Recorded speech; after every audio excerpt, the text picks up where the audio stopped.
Leaving the creek behind, I stumbled upon the old Northwest Mounted Police Barracks, built back in 1893, a quiet relic from a time when these mountains were still an unsettled frontier.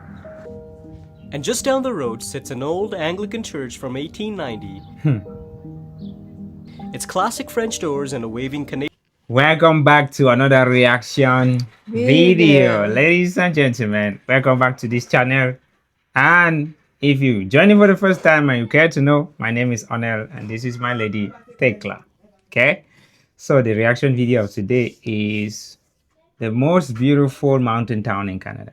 Yes. And the person who did this video titled it, I spent one day in Canada's most beautiful mountain town. Ooh, so let's see, wow, this mountain town. Which town is this mountain town found? Yeah. Where is it found and in which province? And yeah, if you know this and you agree with it, let's know about it. Please. Let's kick it. This is Canada's most beautiful mountain town. And no, it's not Banff. This is Canmore, Alberta, and I'm spending a full day here without doing the usual. Canmore, Alberta. And it's not Banff. We have a very nasty loud train here. It's not Banff. This is Canmore, Alberta, and I'm spending a full day here without doing the usual mountain town checklist. So no big hikes, no summit, and no crazy plans. Just bagels, quiet streets, famous bridges, and a place that went from just another mining town to one of the prettiest towns in the world. Wow. Canmore, Alberta. Hello and welcome to the channel. Today I'm driving about 100 kilometers from Calgary to one of my favorite towns in the Rockies, Canmore. Canmore is a small mountain town located on the traditional land of the Stoney Nakoda, Blackfoot, and the Tsuut'ina Nations. It's currently early spring and the air is still crisp, about 10 degrees, and the town is still waking up. Canmore sits at an elevation of about 1,300 meters and is home to about 14,000 people, but on a weekday morning like this, you'd never guess it. Unlike its neighbor Banff, Canmore wasn't born out of tourism. In 1884, Queen Victoria's royal engineer named this place after a Scottish king, Malcolm Canmore, the name translating to Big Head.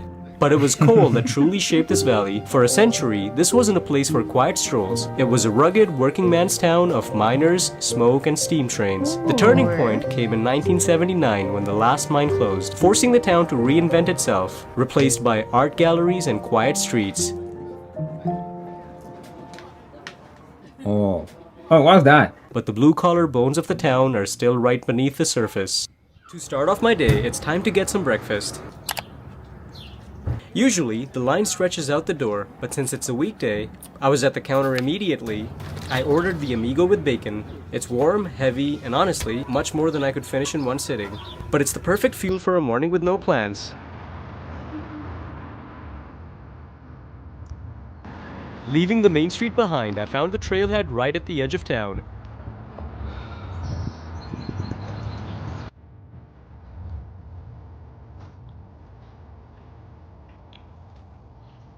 The concrete sidewalk. Look at how the places are just quiet and nice and like.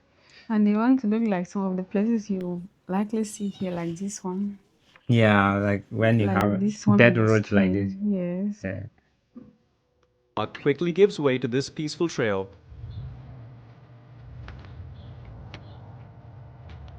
Along the way, I came across an oddly shaped bench that was tilted upwards toward the sky.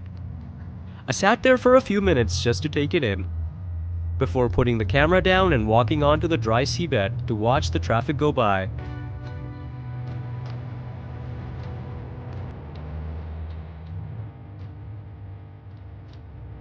What beautiful places people have.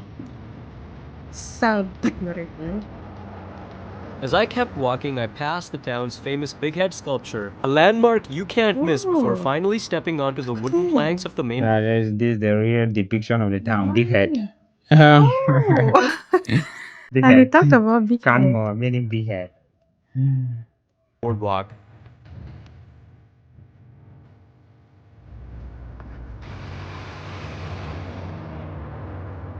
Across the creek, there's beautiful mountain homes and hotels at the Spring Creek area.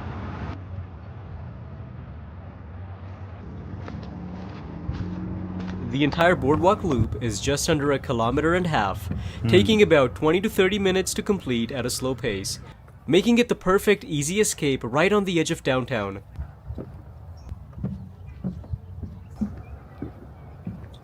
It's a lot quieter than it usually is. I think it helps that I came here on a weekday. If I were here on the weekend, it would be a lot more crowded. I'm really liking this vibe though, without the tourists. Now, obviously there still are tourists around, but it's still a lot more peaceful than Banff usually is. Morning. Morning. Morning. Morning. What's that sound? From the bird. It sounds like a bird I'm familiar with. Look at the snow peak mountains Seeing in the the new background. buildings rising just behind the trees is a gentle reminder of how Canmore lives, where modern development and raw mountain nature exist side by side. No skyscrapers. The boardwalk temporarily gives way to a paved road before leading to a beautiful wooden pedestrian bridge, a popular spot where people often pause to capture the view. Wow.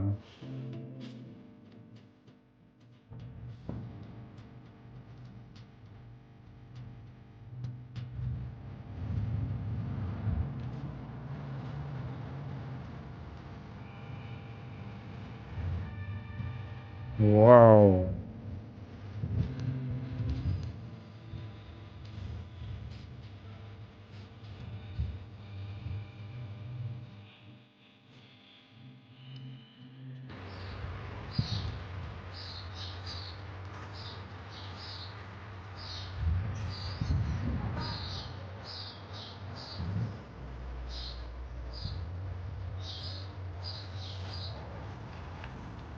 Oh my god, look at this house. Yeah. It looks like a brick house, but it seems to be constructed out of wood. I don't know why people live in See the quiet place. surroundings, the trees that are surrounding the house. Yeah, just have trees everywhere. They're just everywhere. My goodness. Why do you wake up in this kind of house? You wake up in this kind of place, you're still blessed. I'm telling you. But anyways, Canada. Leaving the creek behind, I stumbled upon the old Northwest Mounted Police Barracks, built back in 1893, a quiet relic from a 1893. time when these mountains were still an unsettled frontier. And just down the road sits an old Anglican church from 1890. Its classic French doors and a waving Canadian flag holding a century of quiet stories in the middle of a changing town.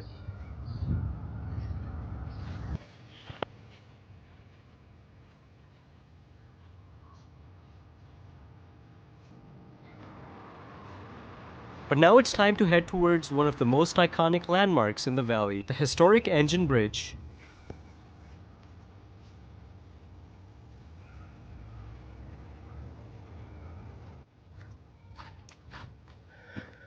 Historic engine bridge. Standing on the shore, the water of the Bow River is incredibly clear, Clear perfectly water. reflecting the quiet mood of the day. Clear mood. As I made my way towards the Engine Bridge, the morning chill finally broke and the weather started to warm up beautifully. Built by the Canadian Pacific Railway in 1891, this bridge was once the lifeline for the local mines, carrying heavy coal trains across the Bow River. Wow, look at some turquoise green there. I like this kind of video because somebody really Walking through walking. its massive black It's steel shiny. beams today, Yeah. you can see the deep coat of rust left behind by over a century of mountain weather. A beautiful reminder of the industrial past that built this town. And if these rusted beams look familiar, it's probably because they starred in HBO's The Last of Us.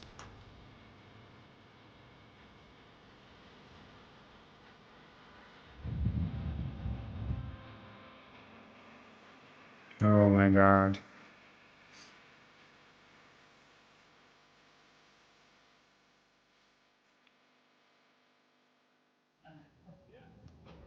Leaving the historic bridge behind, it's time to head to my final stop of the day. Nestled right at the base of the mountains, Quarry Lake is a place where you get spectacular views straight from the parking lot. Sure, it costs a few dollars to park here, but the immediate access to the trails makes it well worth it. Absolutely. It's honestly so crazy to me that you get views like this straight off the parking lot. What a fantastic view this is. Telling you, sir. Oh my god. I love this kind of videos because you feel like if you're walking through the neighborhood yourself.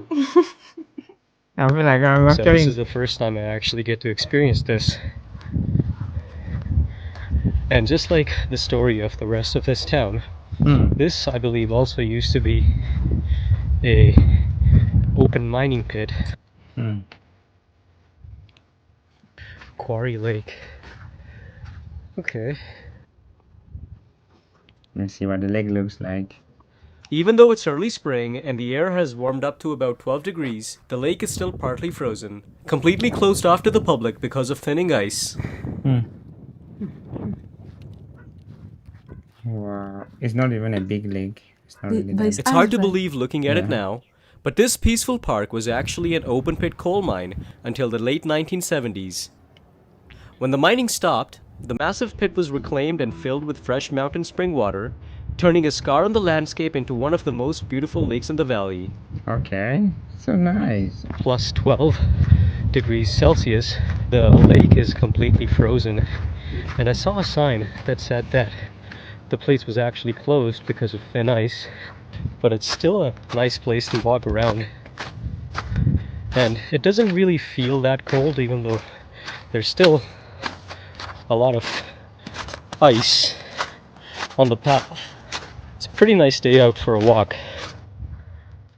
Wow.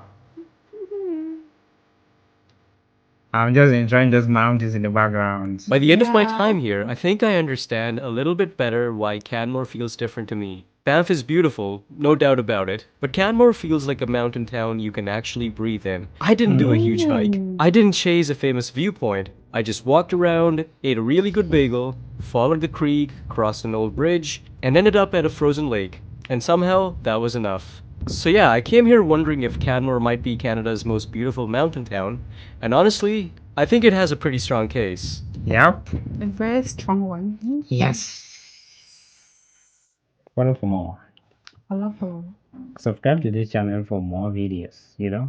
And to our new. Go buy me coffee. Buy me Yeah. coffee, sorry. We have buy me coffee. We'll be linking to the description of this video and even the pinned comment. Okay. Thank you so much. Thank you. You're such a great person for watching this video. Continue to subscribe, continue to like, continue to comment. Even if you cannot donate money, yeah, watching of the video is also as important. Very, very important. Thank you.